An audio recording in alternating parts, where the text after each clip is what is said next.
भागवत का पहला श्लोक, बंधुओं, ये बहुत महत्वपूर्ण श्लोक है। 18,000 श्लोकों का सबसे मूल, सबसे पहला श्लोक है ये। और श्रीमद् भागवत का सबसे कठिन श्लोक भी यही है।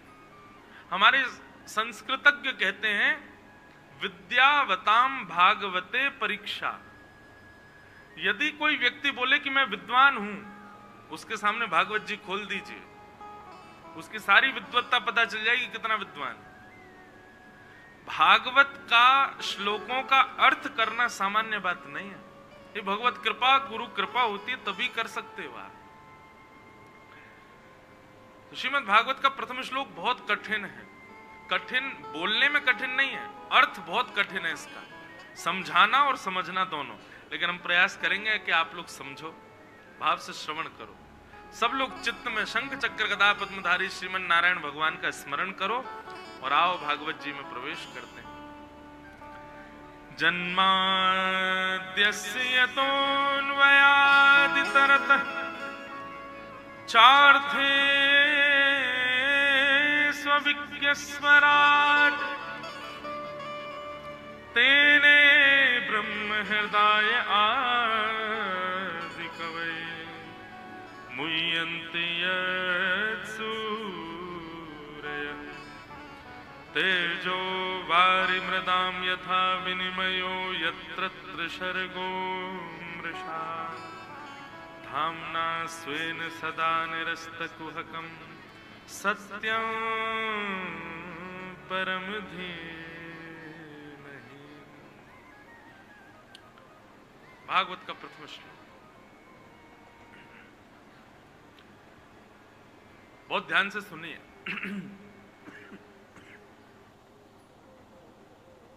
संस्कृत में किसी भी शुभ वार्ता का प्रारंभ ज शब्द से नहीं किया जाता।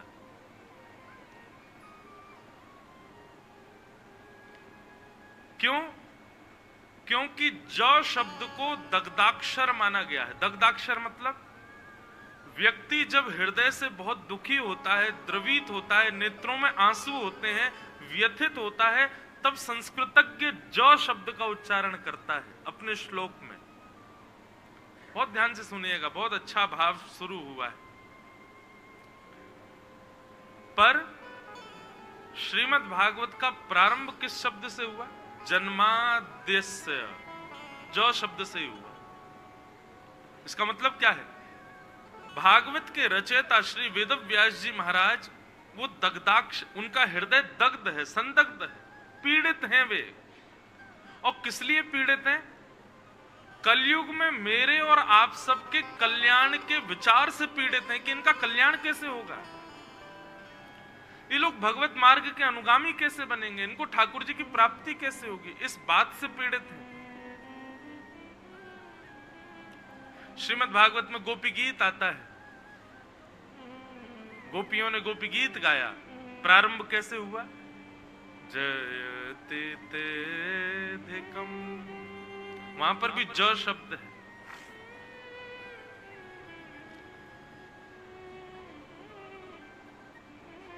भागवत में अनेक जगह देखा गया जहां पर भी बोलने वाला करुण भाव में है, वो ज से ही प्रारंभ करता है।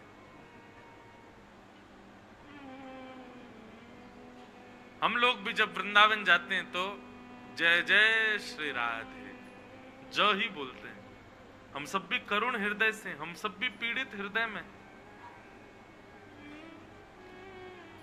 तो ज शब्द का उपयोग द्रवित हृदय वाला करता है, ऐसा संस्कृत का मानना है।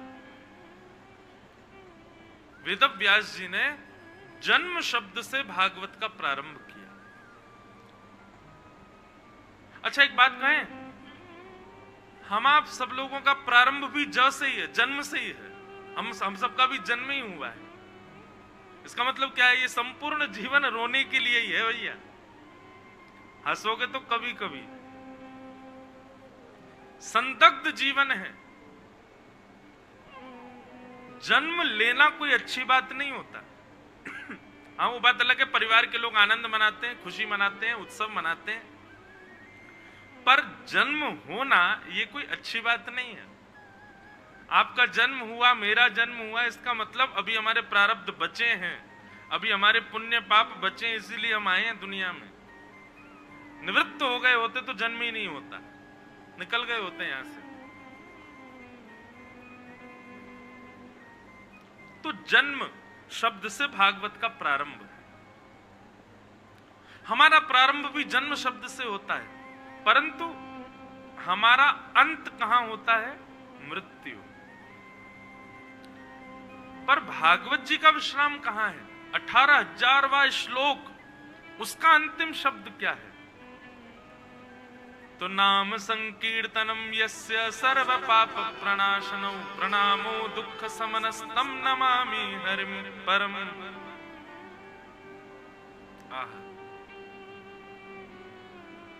हमारा प्रारंभ जन्म से और हमारा अंत मृत्यु पर। श्रीमद् भागवत जी का प्रारंभ जन्म से, पर श्रीमद् भागवत जी का विश्राम हरिम परम। यही संकेत मिल जाता है कि भैया मृत्यु पर विश्राम नहीं है आपका। भागवत जी आज्ञा कर रही है आपका विश्राम होना चाहिए हरि परमानंद के श्री चरणारविंदों में। मृत्यु पर विश्राम नहीं। ठाकुर जी जिस दिन साक्षात दर्शन दे दें, ठाकुर जी का जिस दिन साक्षात्कार हो जाए, वास्तव में उस दिन हमारा शरीर की इति हो जाएगी। फिर हम संसार के लिए रह ही नहीं पाएंगे, संसार के लायक नहीं रह पाएंगे। फिर श्रीमद् भागवत जी की आज्ञा यही है, जन्म परम। जन्म को परम बनाओ, जन्म को श्रेष्ठ बनाओ। और वो श्रेष्ठ कैसे बनेगा? जब हरि के चरणारविंदों की प्राप्ति हो। बहुत ध्यान से, सावधानी से सुनिएगा बात को। कल भी मैंने कहा था, हम सबको पता है कि मृत्यु हमारी निश्चित है, पर क्यों ना हम उस मृत्यु को श्रेष्ठ बनाएं। और वो मृत्यु श्रेष्ठ कैसे होगी? आज से, अभी से संकल्पबद्ध हो जाओ, ठाकुर जी मुझे आप चाहिए। व्यक्ति व्रत करता है अपने जीवन में, नियम करता है, ब्राह्मणों से पूछ करके, गुरुजनों से पूछ करके, अपने सास ससुर माता पिता से पूछता है, और पूछ करके क्या भाव रखता है? मुझे ये बन रहा है जीवन में, क्या करूं? बोले ऐसा ऐसा करो।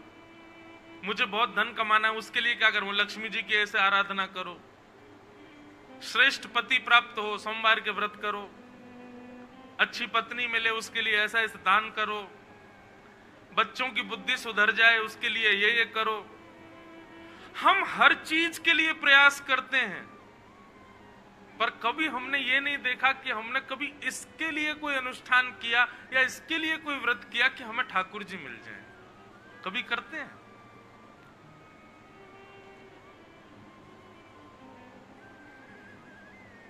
कभी नहीं। हमारे गोवर्धन में दंडवती परिक्रमा होती है। आप कभी जाइएगा गिरिराज जी परिक्रमा लगा, तो दंडवती जो लगावे ना, उनसे पूछना, अच्छा भैया ऐसे सीधे ही मत पूछ लेना क्यों लगा रहे हो, थोड़ा बात करना, थोड़ी देर बैठ के उनके संग सांस लेना, अब कहना यार दंडवती का क्या कारण है? हमारी माँ बहुत बीमार चल रही है, हम गिरिराज जी से प्रार्थना करने आए कि हमारी मैया को ठीक कर दो। फिर थोड़ा आगे जाके किसी और से पूछना, आप क्यों लगा रहे हो?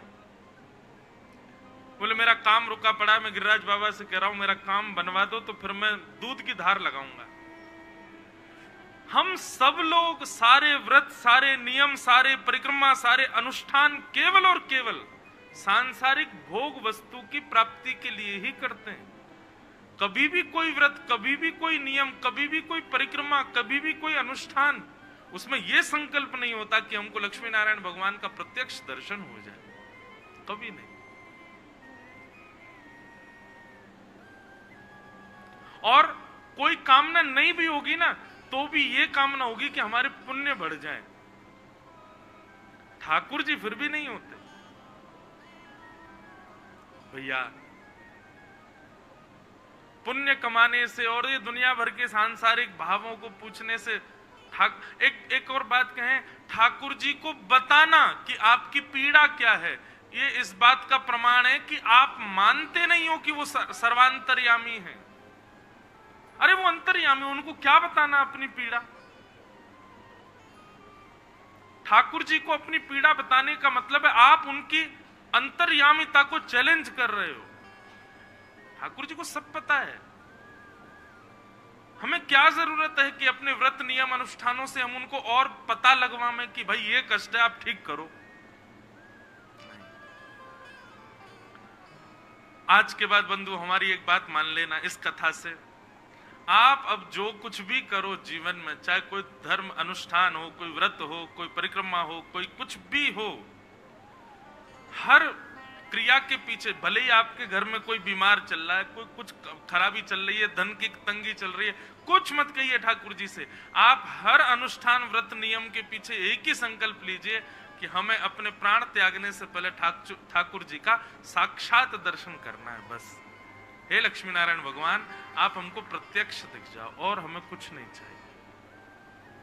चाहे आपके सोमवार के व्रत हो, चाहे आपकी एकादशी व्रत हो, चाहे आप गोवर्धन जाओ, चाहे तिरुपति जाओ, चाहे केश दान करके आओ, चाहे गोवर्धन परिक्रमा लगाओ, खाटू श्याम जाओ, सालासर बालाजी जाओ, मेहंदीपुर बालाजी जाओ, सुंदरकांड के पाठ कराओ, यज्ञ अनुष्ठान कराओ, हवन कराओ, कुछ भी करो।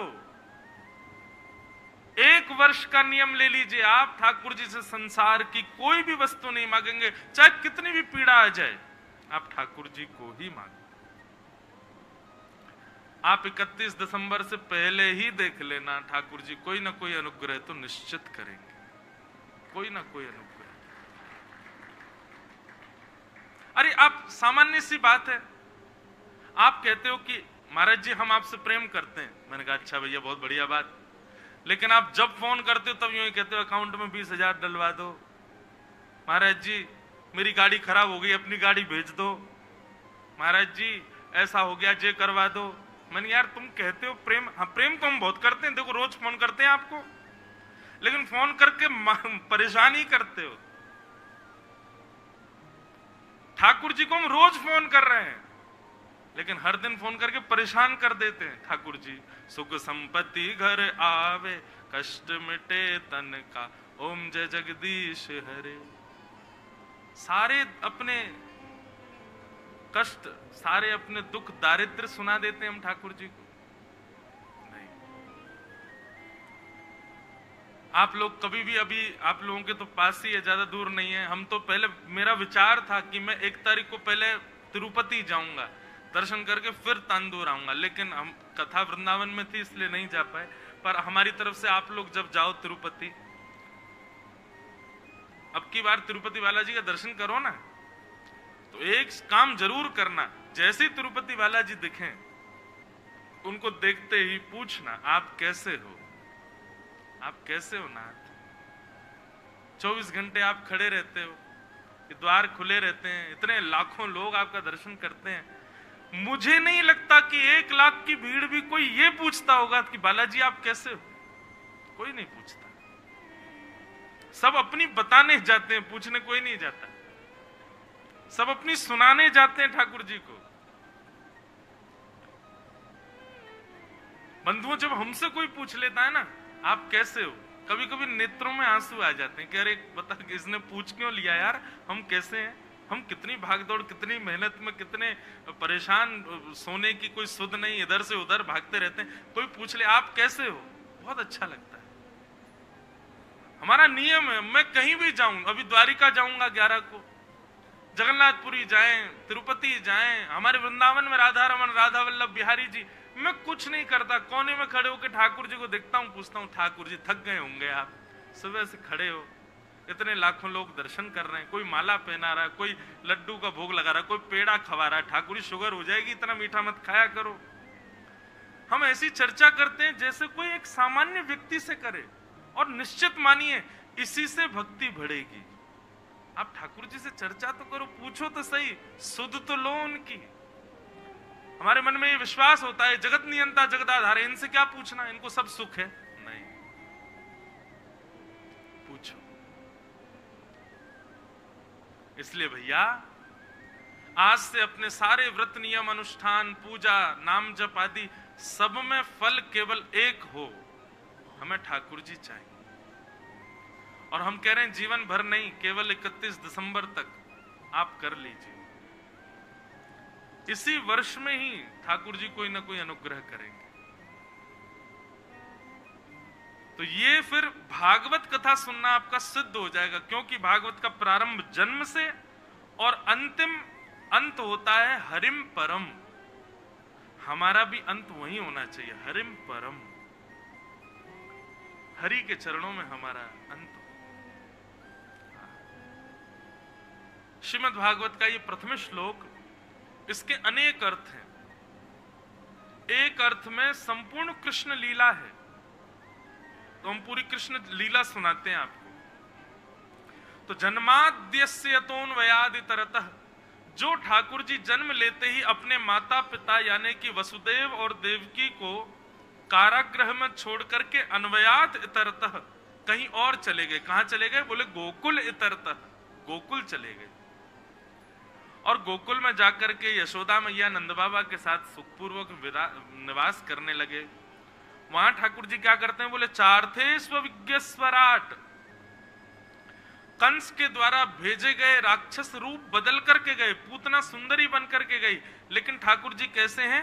अविज्ञ हैं, अनविज्ञ नहीं है। सबको पहचान गए कि ये राक्षस हैं और उनका वध कर दिया। और कैसे हैं ठाकुर जी? बोले स्वराट। स्वराट का मतलब क्या होता है? स्वराट का मतलब जो अपने आप में ही प्रकाशमान है, जिसको किसी से प्रकाश की आवश्यकता नहीं है। मैं, आप, हम सब लोग प्रकाशमान नहीं है। आप कहो किसी का रंग गोरा, किसी का काला, किसी का कैसा, ये हमारा प्रकाश नहीं है। यदि सूर्य चंद्र 2 दिन के लिए छुट्टी पर चले जाएं, तो आप ना मुझे देख पाओगे ना मैं आपको देख पाऊंगा, हम सब अंतर ध्यान हो जाएंगे। हमारे नेत्रों में देखने की क्षमता भी इन्हीं के प्रकाश से है। कोई गोरा कोई काला, ये रंग ये भी इन्हीं के प्रकाश से ही है। ऐसे ही ठाकुर जी भी प्रकाशवान है। तो इस बात को यहां कैसे घटाएंगे कृष्ण लीला में? बोले गोपियां अंधेरे में मटके का छींका दुबकाए के धर दें, बोले लाला आएगो, लाला दिखेगो ही ना। पर लाला के हाथ में तो पद्मराग के कंगन हैं और ठाकुर जी स्वराट हैं, उनको अंधेरे से डर लगे।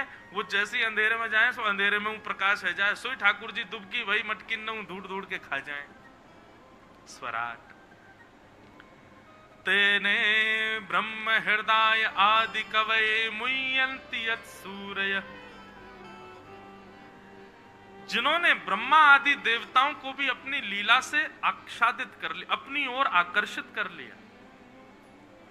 ब्रह्मा जी को एक बार ठाकुर जी पर संशय हुआ। चलो थोड़ी लीला सुनाते हैं ठाकुर जी की। एक बार ठाकुर जी अपने सब ग्वाल बालन के संग वनभोज कर रहे थे। क्या कर रहे थे? वनभोज। और बंधुओं, ठाकुर जी वन में जब भोजन करने के लिए जाते हैं तो बस भोजन की सामग्री ले जाते हैं, कोई थाली आदि ये सब लेके नहीं जाते ठाकुर जी। बोले थाली कैसे करें? बोले वट वृक्ष पर चढ़ के या ऐसे सुंदर वृक्षन के पत्ता तोड़ के ठाकुर जी उनकी पत्तल बनाते हैं। और पत्तल नहीं भी लेते तो भैया एक दूसरे के हाथ पे धर के श्रीमद् भागवत में तो सुखदेव जी इतना सुंदर वर्णन करते हैं कि ठाकुर जी वनभोज करते कैसे हैं। अगर मुझे कोई चित्रकार मिल जाए ना अच्छा, तो मैं ऐसी ऐसी झांकी बनवाऊं ठाकुर जी की। अब देखो एक और रूप का दर्शन करो। विभ्रद वेणुम जठर पटयो शांग वेत्रे च कच्छे, वामे पाणे मृषण कवलम तत्फलम लांगुलीषु, तिष्ठन मध्ये सुपिद सुहिग्रो। कैसे हैं ठाकुर जी? ठाकुर जी वनभोज कैसे करते हैं? दर्शन करो। बोले ठाकुर जी एक बाम में तो अपनी वंशी दबाते हैं और दूसरे बाम में गैयाओं को बुलाने वाली श्रृंगी दबाते हैं। गैयाओं को जिससे बुलाते हैं तो दोनों बाम ठाकुर जी की ऐसे पैक हो जाती हैं। और फिर वामे पाणे मृषण कवलम तत्फलम लांगुलीषु, हाथ के बीच में ठाकुर जी चटनी रखते हैं और फिर यहाँ उंगलियों के बीच में टेटी का अचार, यहाँ पे मिर्च का अचार, यहाँ पे आम का अचार और यहाँ पे नींबू का अचार, दुनिया भर के सारे अचार रख लेते हैं। और एक तरफ केवल रोटी को ऐसे रोल करके रोटी खाते हैं और फिर एक अचार चाट जाते हैं, फिर रोटी खाते हैं, फिर जीभ निकाल के चटनी चाट लेते हैं, फिर रोटी खाते हैं, फिर दूसरा अचार खा लेते हैं, और फिर इस बीच बीच में जो ग्वाल बाल अपने अपने घर की सामग्री खा रहे हैं उनसे कहते हैं जल्दी लेके आ मुझको खवा, फिर उसके हाथ से भी खा जाते हैं। ऐसे ठाकुर जी ग्वाल बालों के साथ में वन भोज करते हैं। भागवत में वर्णन है। आजकल के लोग बड़ा अभिमान करते, महाराज जी हमारी मित्रता, हमारी जैसी फ्रेंडशिप नहीं होगी किसी की। बोले क्यों? बोले एक ही थाली में खाते हैं, थाली में एक में खा लोगे ले तो उसका हाथ चाट लोगे? नहीं चाटोगे। अच्छा एक बात कहें, जो लोग हाथ से भोजन करते हैं सबसे प्रिय पार्ट होता है जब हाथ से भोजन करते तो लगी हुई उंगली को खुद चाटना। तो भाई भोजन भले ही हमारा खा ले, लेकिन ये उंगली तो किसी को नहीं चटवाते हम, अब ना किसी की चाटेंगे। अपना भोजन स्वयं भले ही हम एक ही थाली में कर लें, लेकिन इतना प्रेम तो हमारा नहीं होता ना किसी से भी। लेकिन ठाकुर जी की प्रेम की पराकाष्ठा देखो। जे नहीं पायो सुनो मेरे भैया मेरी हथेली चाट। अब एक एक करके सखा आ रहे हैं और ठाकुर जी के हाथ में लगी भाई दही को चाट रहे हैं, और इस दृश्य को देख करके ठाकुर जी बड़े प्रसन्न हो रहे हैं। वाह वाह वाह भैया, आनंद आ रहा है, गुदगुदी है रही है मोकू तो। लेकिन इस दृश्य को जब ब्रह्मा जी ने देखा,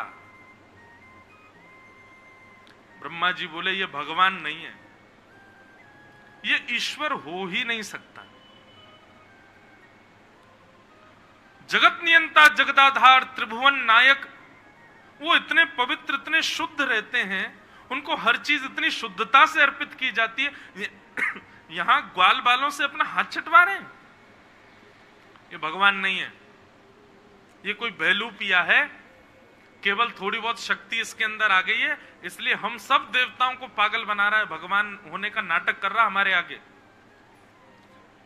सोचो जिनकी लीला पर ब्रह्मा का सिर घूम जाए तो हम तो मानव हैं। ब्रह्मा ने आकर के समय पाकर के भगवान के सब ग्वाल बालों का हरण कर लिया।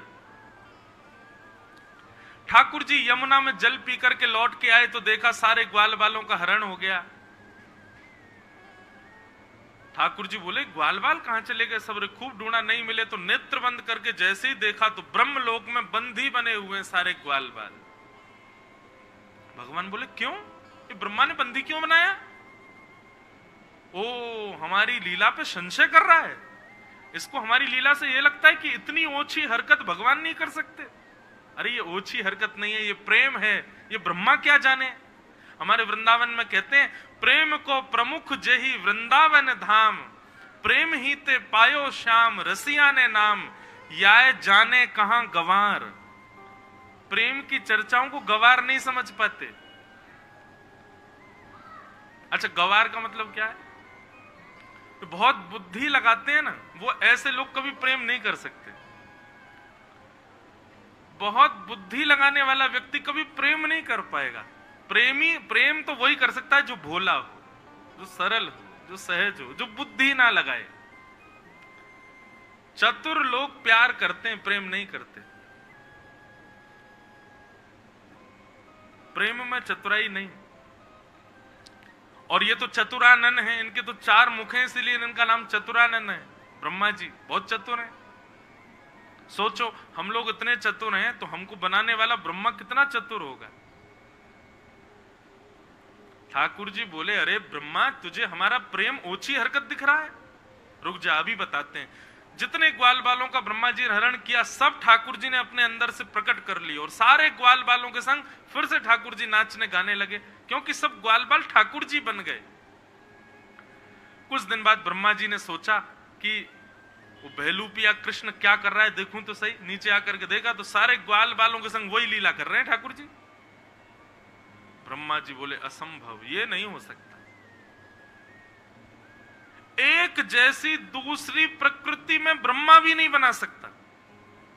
मैं ग्वाल बालों का हरण करके ले गया, यहां कहां से आ गए? बोले ब्रह्मा नहीं बना सकता लेकिन नारायण बना सकता है। एक जैसे दो। ओहो, कान पकड़ ली, बोले राम राम राम, गलती हो गई मुझसे, मैंने तो इनका मैंने परीक्षा ले ली इनकी, अब तो भगवान नाराज हो जाएंगे, भगवान से जाके क्षमा मांगता हूं, लेकिन पहले जो ग्वाल बाल मैंने हरण किए उनको लाके दे दूं।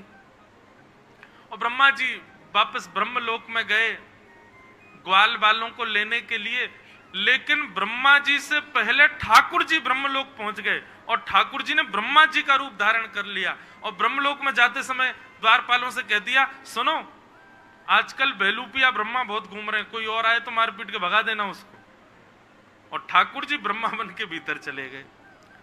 ब्रह्मा जी यहां टेंशन में थे कि ग्वाल बालों को ले जाऊं, क्षमा मांगूंगा। जैसे ही ब्रह्मलोक में जाने लगे द्वारपालों ने रोक दिया, ए कहां घुसे जा रहे हो भीतर, रुको यहीं पे। ब्रह्मा जी बोले, ए तुमको नौकरी से निकाल दूं मैं, जानते नहीं हो ब्रह्मा हूं मैं। द्वारपालों ने अपनी अपनी छड़ी उठा ली, बोले हमको आज्ञा है सीधे मारने की बिना पूछे, तेरे जैसे बेलूपिया बहुत डोलते हैं, यहाँ पे चल भग यहां से, हमारे ब्रह्मा तो भीतर बैठे हैं। ब्रह्मा जी बोले ये हो क्या रहा है भैया, मुझे समझ नहीं आ रहा, ग्वाल बाल ब्रह्मलोक में थे, वो नीचे कहां से पहुंच गए और मैं नीचे था, ब्रह्मा ऊपर कहां से आ गया। समझ गया कि नारायण कोपित हो गए, स्वीकार कर लिया मैं नकली ब्रह्मा हूं, ये सब नकली मुंह है मेरे, मैं ही नकली हूं, वही असली है जो अंदर बैठे, एक बार मुझे उनका दर्शन करा दो। ब्रह्मा जी को ब्रह्मलोक में भीतर लेकर के गए तो ब्रह्मलोक में ब्रह्मा जी के सिंहासन पर बैठे नारायण भगवान सबको तो ब्रह्मा के रूप में दिख रहे थे, पर ब्रह्मा को शंख चक्र गदा पद्मधारी श्रीमन नारायण के रूप में दिख रहे थे। नेत्रों में क्रोध भरा है, अब ब्रह्मा को देख रहे हैं। ब्रह्मा बोला भगवान माफ कर दो मुझे। और ब्रह्मा जी ने भागवत जी में स्तुति गाई है, नो मिड्यते ब्रवपुषे टडिदंबराय गुंजावतम परिपिच्छल सन्मुखाय वन्यस्त्रजे कवलवेत्र विषाण वेणु लक्ष्मश्रिये मृदुपदे पशुपांकजाय। भगवान मुझसे गलती हो गई, मैं क्षमा मांग रहा हूं आपसे, मैं आपके रूप को नहीं पहचान पाया। ठाकुर जी बोले हमारे सहज प्रेम को तुम ओछी हरकत समझते हो, इन ब्रजवासियों में मेरे प्राण बसते हैं, ये मेरी उंगली चाट जाएं, ये मेरे ऊपर चढ़ के मुझे घोड़ा बना लें, मुझे उससे कोई फर्क नहीं पड़ता। क्यों? क्योंकि वहां श्रद्धा नहीं है, वहां पर समर्पण नहीं है, वहां प्रेम है, और प्रेम में सब जायज है। तुम्हारे मन में बात आई कैसे कि ये भगवान नहीं हो सकते? क्या भगवान प्रेम नहीं करता? ब्रह्मा जी ने बहुत क्षमा मांगी, लेकिन ठाकुर जी ने क्षमा नहीं की। तो इसलिए लिखा तेने ब्रह्म हृदय आदि कवये, जिन्होंने ब्रह्मा को भी अपनी लीला में मोहित कर लिया, अपने लीला के जाल में फंसा लिया, ब्रह्मा भी नहीं समझ पाया कि ये क्या हुआ।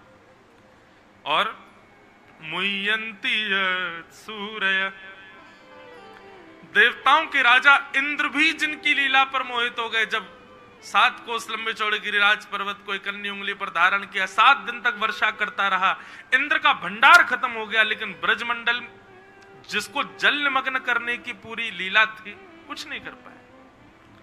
ऐसे इंद्र, ऐसे ब्रह्मा आदि देवताओं को भी जिन्होंने अपने चरणों में सर झुकवा दिया। तेजो वारी मृदाम यथा विनिमयो यत्र शर्गो मृषा, पृथ्वी जल तेज वायु आकाश, इन 5 तत्वों को अपनी लीला में जिन्होंने पवित्र किया। पृथ्वी को पवित्र किया भगवान ने माटी खाके, अग्नि को पवित्र किया, 2 बार ब्रज में आग लगी थी, भगवान दोनों बार पी गए। पृथ्वी अग्नि जल को पवित्र किया कालिया नाग को भगा करके, पृथ्वी जल अग्नि वायु को पवित्र किया तृणावर्त का वध करके, आकाश को पवित्र किया 6 महीने तक खुले आकाश की छांव में महाराज करते हुए। ऐसे 5 तत्वों को जिन्होंने पवित्र किया। बंधु कितनी सुंदर बात, इन 5 तत्वों से हमारा शरीर बना है। इसका मतलब हम और आप, हम सबका शरीर जिस 5 तत्व से बना है, ये ठाकुर जी का प्रसाद है, ठाकुर जी की मुख की जूठन है, उससे हमारा शरीर बना है। 5 तत्वों को जिन्होंने पवित्र किया, तेने ब्रह्म हृदय आदि कवये मुह्यन्ति यत् सूर्य तेजो वारि मृताम यथा विनिमयो यत्रत्र सर्गो मृषा धामना स्वेन सदा निरस्तकुहकम सत्यम परम धीमहि। 3 स्थानों पर जिन्होंने लीला की, ब्रज, मथुरा, ब्रज, द्वारिका और इंद्रप्रस्थ, 3 लीलाएं, 3 स्थानों पर लीला जिन्होंने की, ऐसे परम सत्य श्री कृष्ण को हम बारंबार प्रणाम करते हैं। ये पूरी कृष्ण कथा एक ही श्लोक में, पूरी राम कथा भी आ जाएगी इसी श्लोक में। 1008 से भी ज्यादा अर्थ हैं एक श्लोक के। ये भागवत की विशेषता है। ऐसे श्री कृष्ण को हम प्रणाम करते हैं। भागवत का प्रथम श्लोक। अब श्रीमद् भागवत का द्वितीय श्लोक। आप ये मत सोचना ये महाराज जी एक एक श्लोक करके बोलेंगे तो 18,000 तो होने से रहे। अभी प्रारंभिक है ना, 3 मंगलाचरण है, इसलिए हम 3 श्लोक बोल रहे हैं। फिर तो हम हनुमान जी बन के कूदेंगे इधर से उधर आगे लीलाओं में। श्रीमद् भागवत का द्वितीय श्लोक। 4 बातें बताई गई हैं यहां पर। विषय, अधिकारी, संबंध और प्रयोजन। बहुत ध्यान से सुनिएगा। कि धर्म प्रोजित कई तवोत्र परमो निर्मत्सराणाम सता वैद्यं वास्तवमत्र वस्तु शिवदं तापत्रयोन्मूलनम् श्रीमद्भागवते महामुनि कृते किं वा परैरीश्वरः सद्यो हृद्यवरुध्यते त्रिकृतभिः शुश्रूषुभिस्तच्छणा। सबसे पहली बात, भागवत का विषय क्या है? बहुत ध्यान से सुनिएगा बंधुओं, ये जानना बहुत जरूरी है आपके लिए। वैसे तो भागवत पूरी जाननी जरूरी है, एक भी प्रसंग ऐसा नहीं है कि जो हम छोड़ दें, सब कुछ ग्रहण करने योग्य है। पर ध्यान से सुनो, भागवत का विषय क्या है? जिसके श्रवण के बाद श्रोताओं के चित्त में परम धर्म करने की प्रवृत्ति प्रारंभ हो जाए, उसको भागवत का विषय कहते हैं। मतलब 7 दिन तक आप कथा सुनोगे तो 8वें दिन से आप बदल जाओगे। और कैसे बदलोगे? परम धर्म करने की रुचि ज्यादा होगी। अब परम धर्म किसको कहते हैं? धर्म और परम धर्म, ये 2 बातें। जहां पर आप देह के लिए कोई सत्कर्म करते हो, शरीर के लिए, उसको धर्म कहते हैं। पर जहां पर आप आत्मकल्याण के लिए, स्वांतः सुख के लिए कोई कर्म करते हो, सत्कर्म करते हो, उसी को परम धर्म कहते हैं। ये कथा सुनना ये धर्म नहीं है बंधु, ये परम धर्म है। यहां पर देह को, शरीर को कोई सुख नहीं है। शरीर का कोई सुख है यहां पे? नहीं। एक आसन पर बैठे रहो और सबसे बैठना फिर भी सिंपल है, उससे ज्यादा कठिन दूसरा काम है। क्या? बहुत देर तक चुप रह के दूसरे को सुनना है। भगवान गीता में अर्जुन से कहते हैं, अर्जुन संसार के 2 सबसे कठिन काम हैं। अर्जुन बोले कौन कौन से? भगवान कहते हैं, पहला तो स्वयं अध्ययन करना, बिना किसी की हेल्प के खुद पढ़ना। और दूसरा, बहुत देर तक शांत रह के दूसरे को सुनना। नहीं तो मानव का स्वभाव होता है वो केवल सुनाना चाहता है, वो सुनना नहीं चाहता।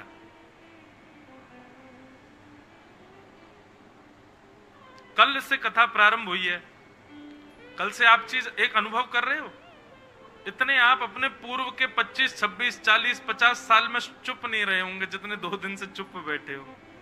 3 बजे से मौन हो जाते हैं, एक शब्द नहीं बोलते। फिर भी बीच में कुछ लोग बात कर लेते हैं अगल बगल में,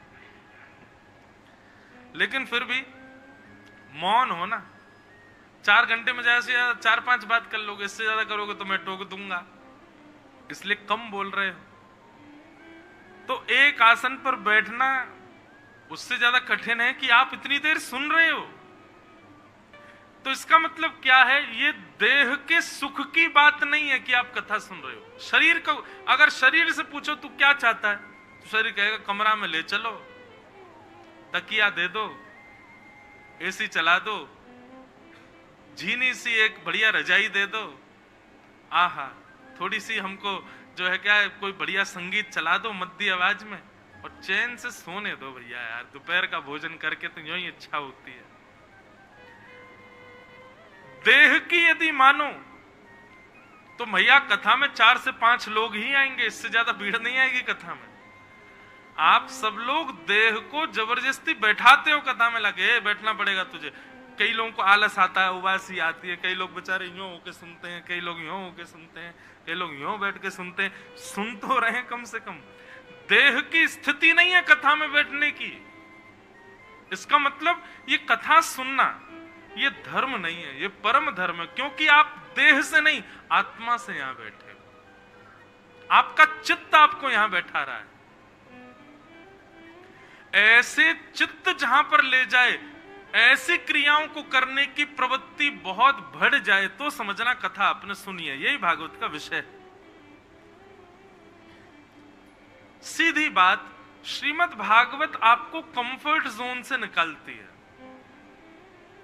श्रमिक बनाती है। तो भागवत का विषय क्या है, जहां परम धर्म करने की इच्छा ज्यादा हो। अब जैसे मेडिटेशन है, मेडिटेशन करते हैं लोग, ध्यान करते हैं, उसमें तन को कोई खुशी नहीं मिलती, मन को, आत्मा को शांति मिलती है, इसीलिए वो परम धर्म है। आप किसी को दान कर रहे हो, पुण्य कर रहे हो, परिक्रमा कर रहे हो, आदि आदि, ये सब धर्म हैं। पर जहां पर चित्त की निवृत्ति की क्रिया होती है उसको परम धर्म कहते हैं। तो कथा का विषय क्या है, श्रोताओं के चित्त में परम धर्म ज्यादा करें, ऐसी स्थिति बने, उसको श्रीमद् भागवत का विषय कहते हैं। तो भागवत का विषय। दूसरी बात, भागवत का अधिकारी कौन है। श्रीमद् भागवत सुनने और कहने का अधिकार किसको है। आप कहोगे सब आ रहे हैं महाराज जी कथा में, तो कथा में आ सब रहे हैं पर समझ सब नहीं रहे। समझ कुछ ही लोग रहे हैं। मान लीजिए 1000 लोग बैठे हैं, तो निश्चित है समझ में केवल 25 से 30 लोगों को ही आ रही है, बाकी के लोग तो बस बैठे हैं, मुस्कुरा रहे हैं।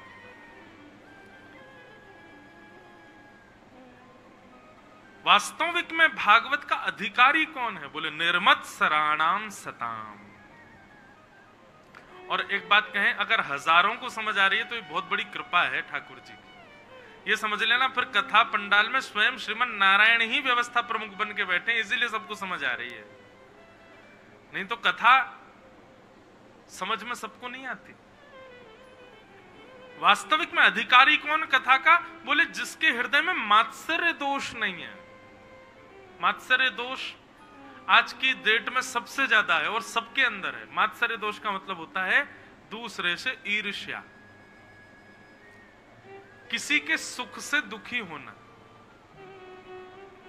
किसी के दुख से पीड़ित होना। ऐसी स्थिति जिसकी है, ना तो वो मंच पर बैठ के अपनी कथा सुना पाएगा और ना ही ऐसा श्रोता कथा सुन पाएगा। और मान लीजिए कोई मात्सर्य दोष से युक्त व्यक्ति व्यास मंच पर बैठ जाए और मात्सर्य दोष से युक्त व्यक्ति कथा पंडाल में श्रोता बन के बैठ जाए, फिर क्या होगा, बोले वक्ता यदि मात्सर्य होगा तो अपनी कथा समझा नहीं पाएगा, और श्रोता यदि मात्सर्य होगा तो कथा समझ नहीं पाएगा, समझ में नहीं आएगी उसको। इसलिए भागवत का अधिकारी कौन, बोले निर्मत्सराणाम सताम। हम तो कथा में कहते हैं भैया 7वां दिन जिस दिन हो, कथा विश्राम हो, उस दिन के बाद एक काम करना, जिससे आपको आज तक ईर्ष्या थी उससे मिलने जाना जरूर। मिलने ना भी जाओ तो उसको देखने जाना। यदि उसको देखते ही थोड़ा पहले जितना बुरा ना लगे, थोड़ा अच्छा सा लगे कि नहीं ठीक है यार ये भी अच्छा ही है आदमी, तो समझो कि हाँ आप कथा ने आपके ऊपर प्रभाव किया है। कोई भी गुणहीन ना दिखे, सब में गुण दिखे, ऐसी स्थिति हो तब कथा समझ में आ सकती है। निर्मत सराणाम सदा। श्रीमद् भागवत की तीसरी बात है संबंध, विषय, अधिकारी और अब संबंध। श्रीमद् भागवत आपका किससे संबंध कराएगी? तो कहते हैं वैद्यम वास्तवमत्र वस्तु शिवदम तापत्रयोन्मूलनम। बद्धो, भागवत की कथा केवल और केवल श्री कृष्ण को आपका बना सकती है और किसी को आपका नहीं बनाएंगे।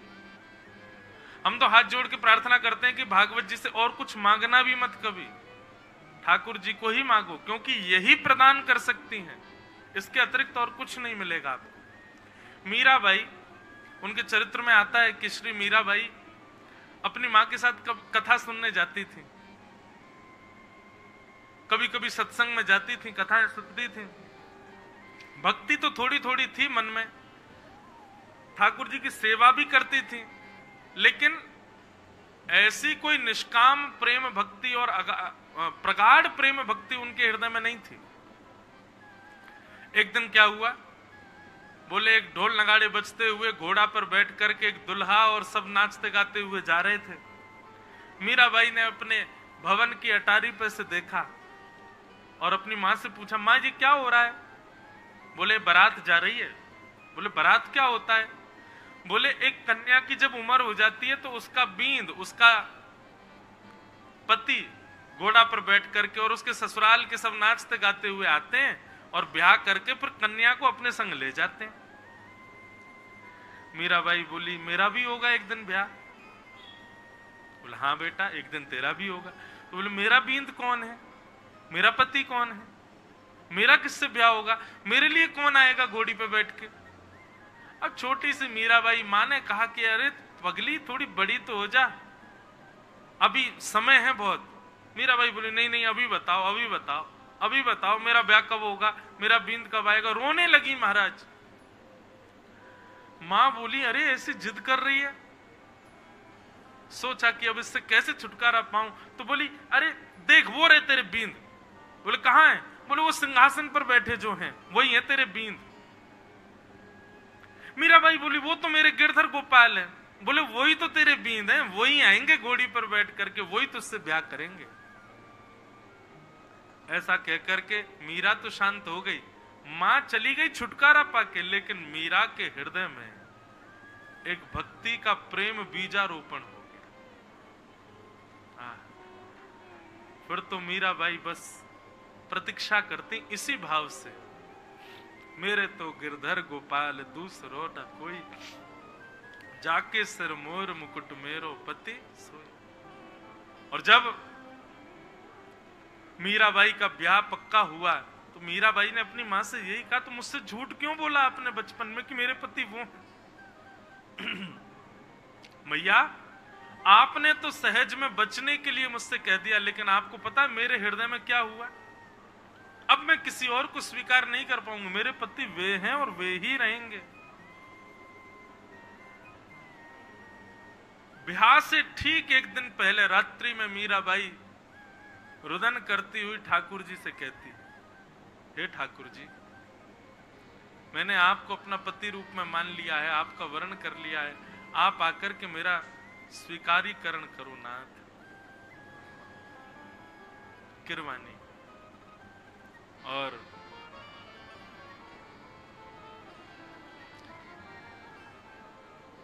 ठाकुर जी को याद करते हुए मीराबाई स्मरण करते करते सो गए।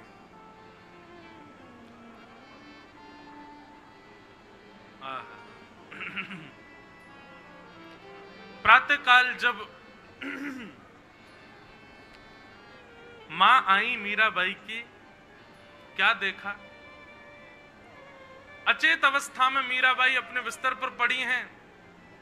ब्याह का जो श्रृंगार होता है वो सारा श्रृंगार किया हुआ है, हाथ पीले हैं, मांग में सिंदूर भरा हुआ है, आंखों में काजल है, गले में गहने पहने हैं। एक दुल्हन के जैसा श्रृंगार होता है वैसा पूरा श्रृंगार किए हुए मीराबाई लेटी हुई है। तब माँ ने जैसे तैसे उठाया, उठा करके कहा, अरे मीरा ये पोशाक कहाँ से लेके आई, ये श्रृंगार तेरा किसने किया, ये मांग में सिंदूर किसने भरा, ये क्या करती रहती है तू, किसने किया ये सब। तब मीराबाई अपनी माँ को बताती है, माँ सपनानु वर्णा दीनानाथ, माँ मेरा ब्याह हो गया कल रात्रि में, कल रात्रि में मेरा ब्याह हुआ। बोले कब हुआ, बोले स्वप्न में हुआ। बोले अरे बाबड़ी ऐसी बात बनाती रहती है। बोले तो देखो ना, ये पोशाक आपने नहीं बनवाई, ये पोशाक उनके यहाँ से भी नहीं आई, ये ठाकुर जी के यहाँ से आई थी, द्वारिका से आई थी ये पोशाक। ये गहने सारे आपने नहीं बनवाए, लड़के वालों की तरफ से नहीं आए, ये द्वारिकाधीश ने भेजे थे, देखो इनकी पहचान करो। मां कहने लगी ऐसी बात बनाती रहती है, किसी ने देखा कि तेरा ब्याह हुआ। बोले अरे मां आज का ब्याह तो 100-200 लोग देखेंगे, लेकिन कल रात्रि जो मेरा ब्याह हुआ ना, 56 कोटा जना पधारया, 56 करोड़ बराती आए थे मेरे ब्याह में, और दुल्हो श्री ब्रजनाथ, ब्रजनाथ मेरे दुल्हा बनकर के आए थे, मुझसे ब्याह किया था। सारी स्थिति अपनी बताने लगे। आहा, बड़ा अद्भुत है बंधुओं मीराबाई का चरित्र। नैनन में ही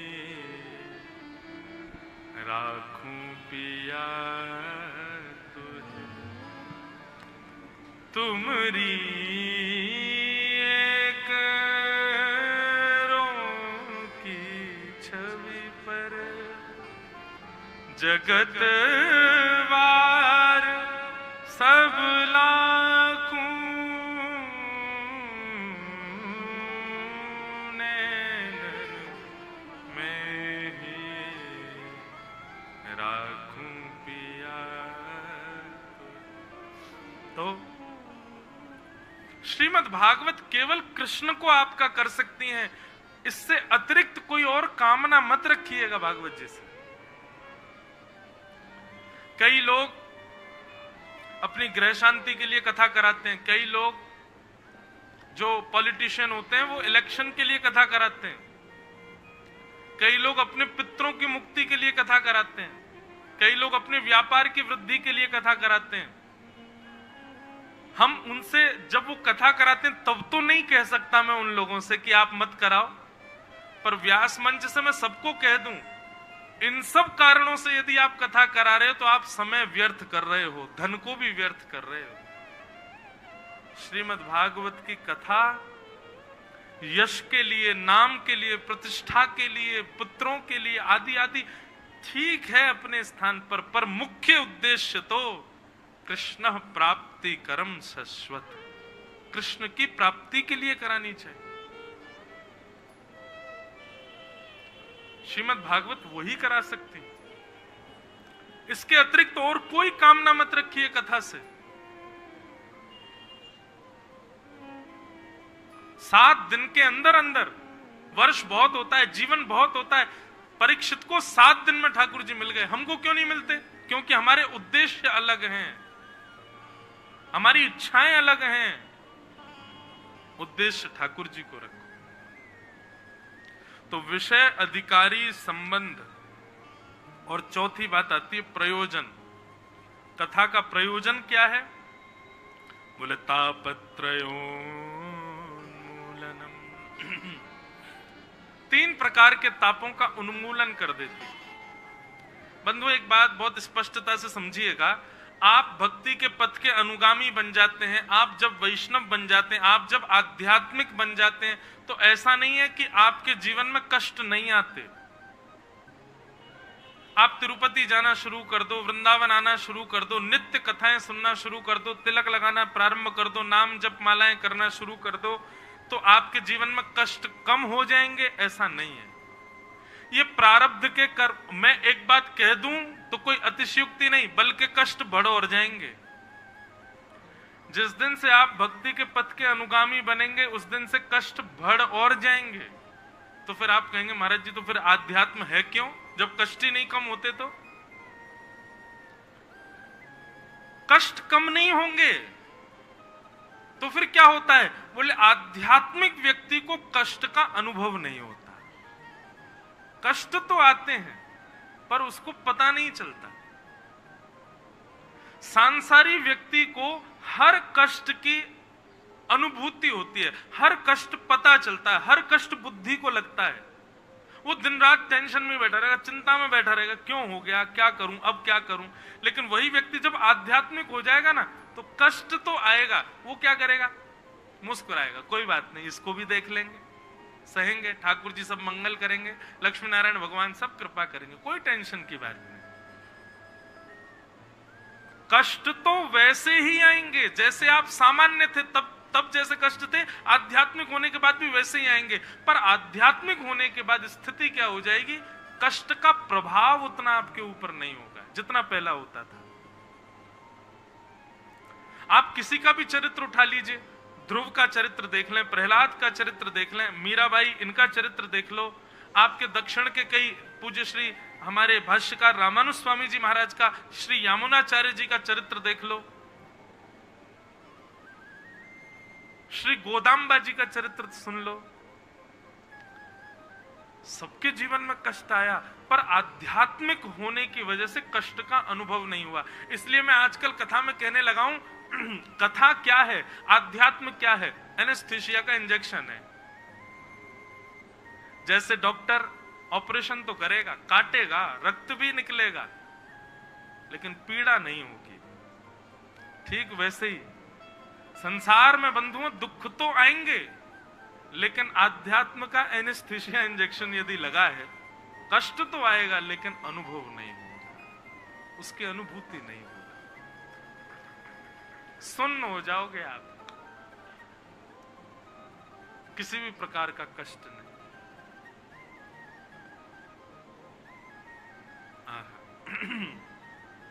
तो तापत्रयोन्मूलनम, तीनों प्रकारों के तापों का जो उन्मूलन करते, ऐसी श्रीमद् भागवत की कथा है, उसको हम बारंबार प्रणाम करते। श्रीमद् भागवत का तृतीय श्लोक, निगम कल्प तरोर्गलितम फलम सुख मुखादमृतद्रव संयुतम पिबत भागवतम रसमालयम मुहुरहो रसिका भुवि भावुका। वेद रूपी कल्प वृक्ष का पका हुआ फल है श्रीमद् भागवत की कथा। और ऐसी कथा के लिए यहां पर एक बहुत अच्छी बात है, यहां पर यह नहीं कहा कि भागवत की कथा सुननी चाहिए, तो क्या लिखा है? बोले पिबत भागवतम रसमालयम। यहां पर शब्द लिखा है कि भागवत की कथा जब सुनने जाओ तो वहां बैठकर सुनो नहीं, उसको पियो। पियो। कथा कैसे पी जा सकती है? पीने का संबोधन इस रूप में किया गया है जैसे पीने वाली वस्तु तुरंत असर करती है। दवाई ले लो तुरंत असर होगा, मदिरा कोई पी ले तुरंत असर हो जाएगा, धतूरा कोई खा ले, भांग कोई पी ले तुरंत असर होगा। ऐसे ही कथा को इस भांति सुनो कि सुनते ही असर होने लग जाए। लेकिन क्षमा करें, जैसे आप 2 तारीख को थे वैसे ही आप 8 तारीख को रहे, आपने कथा नहीं सुनी है, कथा का प्रभाव जीवन में नहीं हुआ। कथा का प्रभाव तो तब जानो कि कथा सुनते सुनते सुनते सुनते आप में परिवर्तन आने लग जाए। अभी वृंदावन की घटना है, वृंदावन में कथा चल रही थी, तो पहले या दूसरे दिन की बात है, एक माता जी बैठ के, ऑडिटोरियम था तो वहां ऐसे श्रोता तो ऊपर बैठते थे, मैं नीचे, एक माता जी कथा सुन रही थी। तो एक पद है, गोवर्धनवासी सांवरे तुम बिन रहो न जाए, इस पद को मैं गा रहा था। हे गोवर्धननाथ, हे गोवर्धनवासी सांवरे तुम बिन रहो न जाए, दर्शन को नैना तपे वचन सुनन को कान, मिलवे को हियरा तपे हिय के जीवन प्राण। ये पंक्ति मैंने जैसे ही गाई तो माता जी जब से कथा शुरू हुई तब से रो ही रही थी, और रोते रोते रोते रोते स्थिति हुई कि जब ये पद मैंने गाया तो उनको माइनर अटैक पड़ गया वहीं कथा में, और तब भी वो बैठी रही, सुनती रही। पसीना पसीना हो गई, जो भी उनकी स्थिति हुई। लेकिन उनकी चित्तवृत्ति कैसी, कथा पूरी हो गई, फिर वो बाहर जाके उन्होंने फोन वोन किया, उनका बच्चे उनको हॉस्पिटल लेकर के गए। उनकी चित्तवृत्ति कैसी, डॉक्टर ने जब उनका पूरा वो चेकअप किया तो उसने बताया माइनर अटैक है, लेकिन उनके चित्त में, उनके मन में, उनकी बुद्धि में वो पद ही चल रहा था, गोवर्धन वासी सांवरे तुम बिन रहे हो न जाए।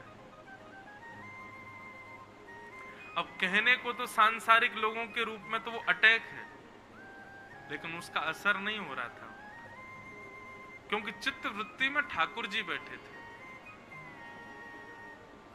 और जब थोड़ा होश आया तो उनको दिल्ली रेफर किया जा रहा था, तो तब उनसे पूछा आप ठीक हो, तो उन्होंने क्या कहा, बोले एक बार मुझे कथा में 5 मिनट के लिए ले चलो, मैं वहां भागवत जी को प्रणाम करके फिर मुझे दिल्ली हॉस्पिटल ले चलो।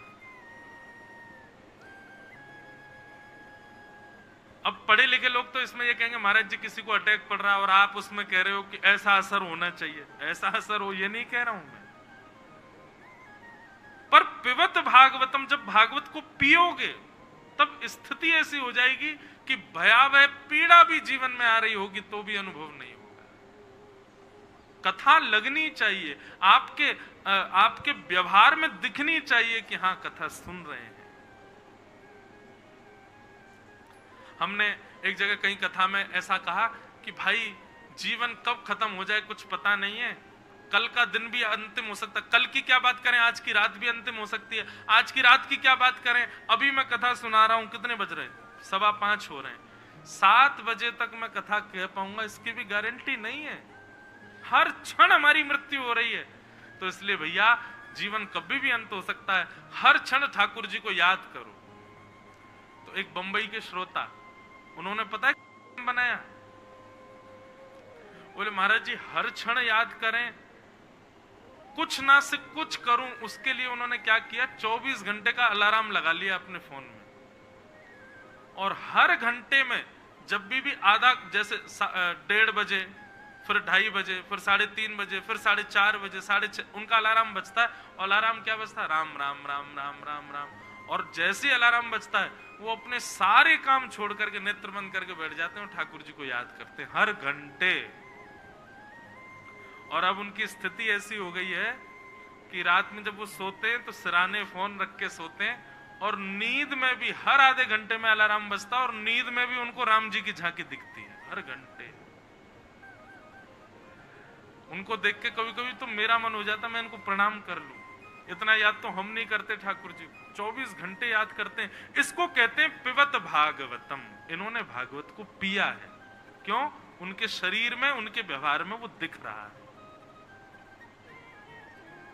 इसलिए भैया कथा सुनो नहीं, पियो, लाओ जीवन में। जो भी आप सुनते हैं शाम से ही प्रयास करो कि उसको हम घटाना शुरू करें कथा में, अपने जीवन में।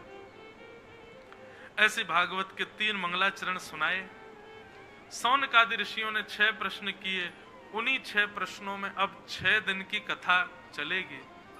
परंतु सूत जी महाराज ने अपने गुरुदेव को प्रणाम किया। इन 6 प्रश्नों के उत्तर से पूर्व अपने गुरुदेव को प्रणाम किया, और प्रणाम करते हुए आगे क्रम कर रहे हैं। बंधुओं, हम भी अपने अपने गुरुजनों को प्रणाम करें। हमारे गुरुदेव वैसे तो पूज्य पिताजी महाराज वही हमारे गुरु हैं। आदि गुरु हमारे श्रीमद रामानुजाचार्य जी महाराज। परंतु एक बात कहें, हम सबके एक ही गुरु हैं। बोल कौन? कृष्णम वंदे जगत गुरु। पूरे विश्व के एक ही गुरु हैं, श्री जगत गुरु भगवान श्री कृष्ण। बोलो सद्गुरुदेव भगवान की जय। लोग प्रश्न करते हैं, क्या जीवन में सद्गुरु का होना आवश्यक होता है? क्या जीवन में एक गुरु का होना जरूरी है?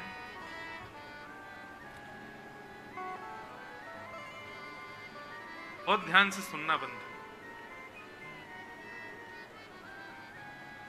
जीवन में गुरु का होना जरूरी है, ये प्रश्न ठीक वैसे है कि क्या जीवन में कोई पथ होना जरूरी है? पथ मतलब रास्ता, निश्चित जरूरी है। पथ नहीं होगा, कोई डेस्टिनेशन नहीं होगी, तो फिर जीवन का क्या लक्ष्य रह गया? केवल खाने पीने सोने उठने जागने के लिए थोड़ी जी रहे हैं हम लोग। हम सबका एक लक्ष्य है, और अगर अभी तक कोई लक्ष्य निश्चित नहीं किया है भैया तो कर लो। एक लक्ष्य होना चाहिए।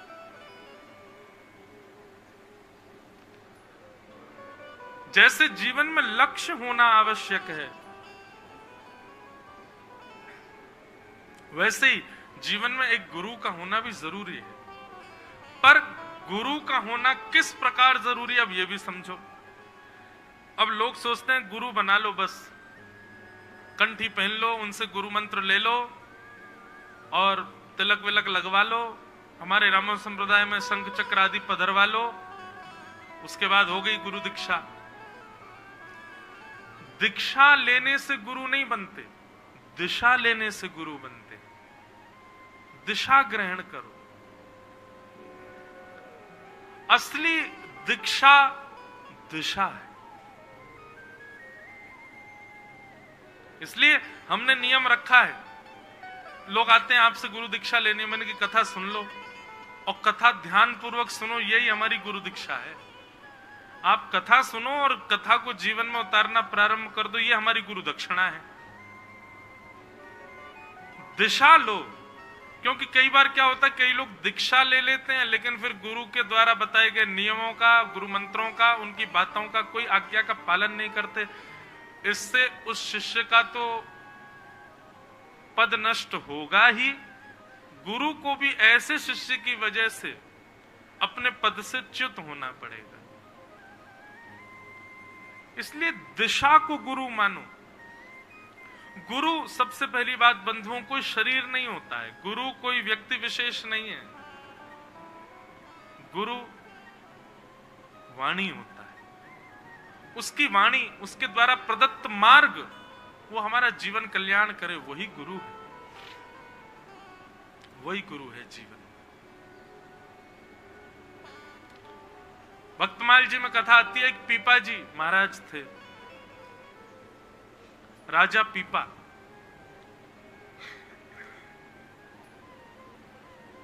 श्री रामानंदाचार्य जी के दर्शन करने के लिए गए